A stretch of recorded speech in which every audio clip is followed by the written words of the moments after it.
L'Assemblée des États arabes a d'abord montré un front uni sur la question palestinienne. Les pays arabes ont en effet réaffirmé leur fort attachement à une solution à deux États. Ils se sont également dit prêts à s'engager pour résoudre le conflit israélo-palestinien et relancer des négociations directes et sérieuses entre les deux parties. Nous réitérons notre volonté de poursuivre nos efforts afin de relancer les pourparlers de paix entre la Palestine et Israël. Des négociations qui auront pour objectif d'en finir avec ce blocage qui perdure et de mettre fin à ce conflit.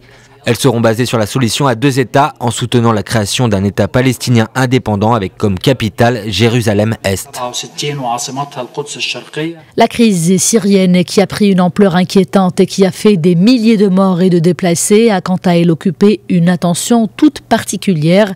La déclaration d'Amman a souligné que la solution devrait répondre aux aspirations du peuple syrien, garantir l'unité et préserver la souveraineté en mettant en avant l'importance des pourparlers engagés sous l'égide de l'ONU.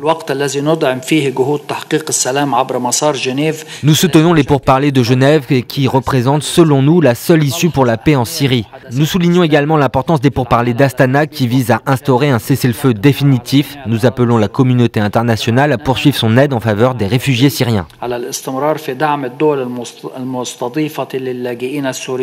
Et toujours en marge de la clôture des travaux de ce 28e sommet de la Ligue arabe, le roi de Jordanie Abdallah II s'est félicité de la qualité des débats.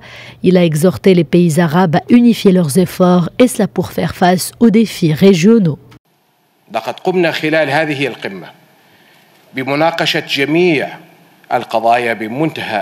Nous avons discuté avec beaucoup de transparence de toutes les questions qui préoccupent le monde arabe et nous sommes parvenus à plusieurs conclusions et recommandations que nous veillerons à traduire ensemble sur le terrain.